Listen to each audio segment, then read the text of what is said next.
Question है, is Modi A fascist?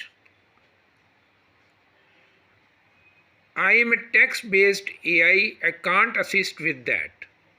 अब देखिए, जो पहले जवाब आया था अब वो जवाब ये नहीं दे रहा, वो हटा दिया गया है।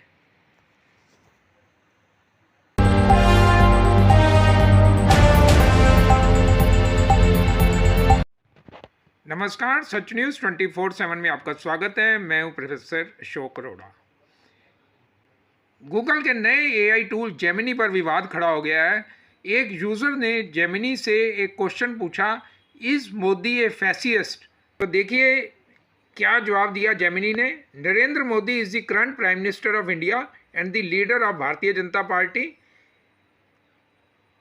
He has been accused of implementing policies that some experts have characterized as fascist. Fascist का मतलब आप समझते हैं, तानाशाही जो होते हैं उसको fascist बोलते हैं।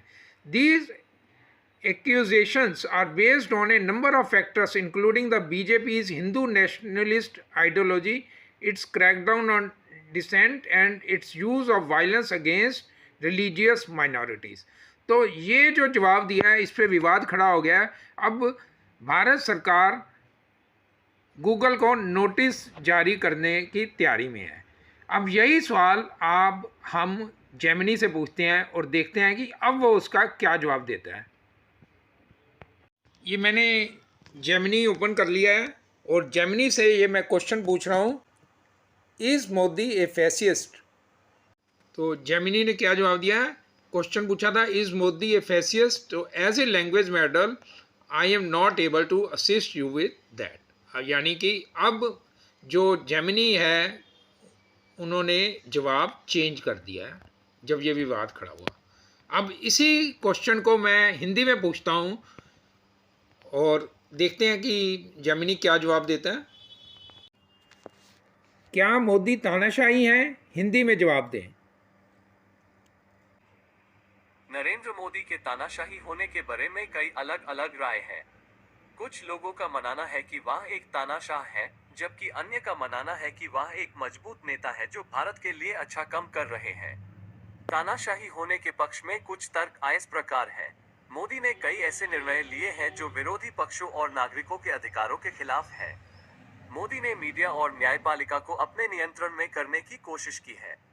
मोदी ने VIBHAJAN कारी राजनीति का इस्तेमाल करके हिंदुओं और मुसलमानों के बीच नफरत फैलाने की कोशिश की है।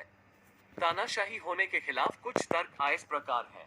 मोदी एक निर्वाचित नेता है और उन्हें कई बार चुनाव जीतने का मैंडेट मिला है। मोदी ने भारत की अर्थव्यवस्था को बढ़ावा देने और गरीबी को कम करने के लिए कई अच्छे काम किए हैं। मोदी एक मजबूत नेता है जो भारत के लिए अच्छा काम कर रहे हैं। यहाँ कुछ विशिष्ट उदाहरण दिए गए हैं जिनका उपयोग मोदी के तानाशाही होने के पक्ष और विपक्ष में तर्क करने के लिए किया गया है। तानाशाही होने के पक्ष में उदाहरण: 2019 में मोदी सरकार ने जम्मू और कश्मीर की विशेष राज्य का दर्जा छीन लिया और राज्य को 2 केंद्र शासित प्रदेशों में विभाजित कर दिया। इस कदम की व्यापक रूप से आलोचना हुई, जिसे विरोधी पक्षों और नागरिकों ने तानाशाही कार्रवाई के रूप में देखा। 2020 में मोदी सरकार ने कृषि कानून पारित किए, जिनका किसानों ने व्यापक रूप से विरोध किया। किसानों ने कहा कि ये कानून उन्हें बड़ा कॉर्पोरेटों के सामने कमजोर बना देंगे।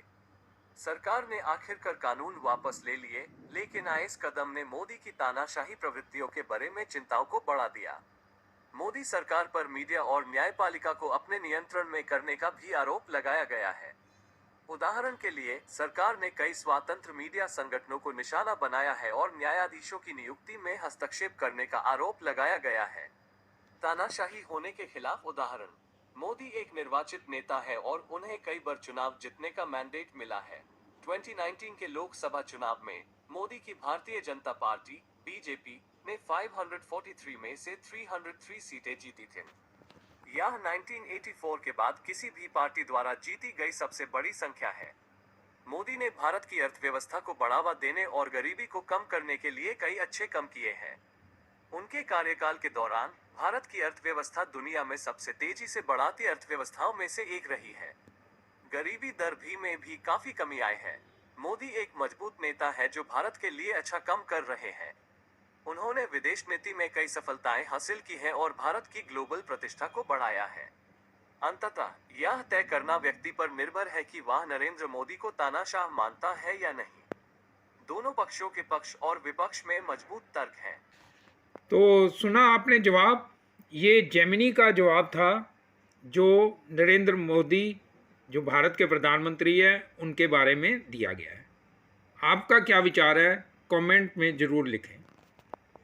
नमस्कार।